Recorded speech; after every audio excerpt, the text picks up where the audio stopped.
I think the issue of scale is important because if you look at urbanization in South Asia and most parts of Asia for that matter, you need to be able to address something that can have the potential of becoming mainstream. So, you are not talking about fringes of society or a kind of hippie commune kind of solution or something like that. We have to really talk about very large masses of society who are urbanizing at a very rapid pace. And let's see what they consume today. Not much, isn't it? I mean, if you live in a unauthorized um, slum type of colony somewhere in Delhi or Bombay, you are not consuming too much water, you are not consuming too much electricity, even if you have electric connection, and you are not consuming too much material or not even too much area of land. So, having said that, does it mean that we are all doomed to becoming unsustainable as we become affluent, which is to say that we will end up en masse getting into office buildings like this glassy one that I am sitting next to, or 20-story high apartments uh, which consume 20 times the amount of resources per square meter than simple huts. So, clearly that can't be the future, because if that were the future, there won't be enough resources for us to house our own population. And there is no way that you can import technology to kill that, because resources can't be imported infinitely. So, I have always been interested in trying to get some kind of solutions that could be adopted and adapted at a larger scale, and yet I must admit that my own work is not really very large in scale. It is a lot larger than the kind of boutique practices you are talking about, but it is not in itself very large. Now, there are 2 or 3 ways of making these things larger in scale. One is to have a demo project that could then develop technology which could be applied at a larger scale. So, we have done a bit of that. We worked quite a lot with improved earth building and earth technologies. A little bit of a dead end, because I believe that we will run out of sufficient amount of earth. So, it is not really a very significant sustainable technology. We will start running out of good soil. Even if we do not take topsoil, we will still have a lot of problem with earth based technologies. The other area that I am beginning to work on actively and more actively now is bamboo and thatch technologies.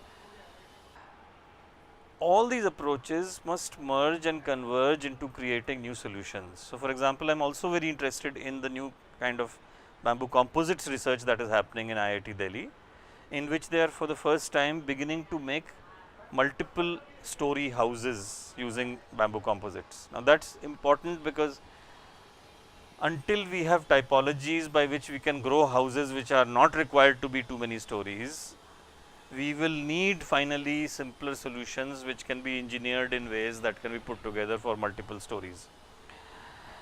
And so, we can't keep saying, oh, bamboo is a great material, if you can't demonstrate that it can truly replace concrete, which is the dominant material of choice nowadays. Today, bamboo is only an architectural material and not an engineering material. The day it becomes an engineering material is the day when I know that mainstreaming will start. And let us face it, it is very sensible that concrete is the dominant material today, because it allows certain kinds of things.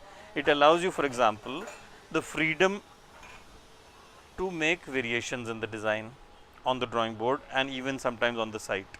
It allows you the possibility of going up to 15, 20, 40 stories, even more if you want, but at least clearly about that kind of height.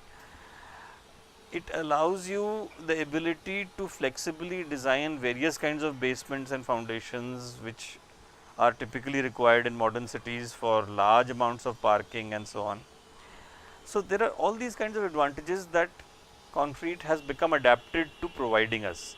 But we must also see the history of concrete. Concrete was not around when I was born in the early 60s. It was not the dominant material.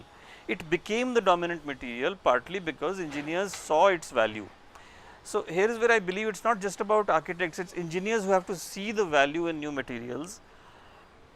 We have to see, for example, that concrete, in my opinion, will not be the solution to our mass housing woes, because we do not have the clinkers, the lime, the coal and the kind of requirements of resources that will be required for large concrete buildings to be put up.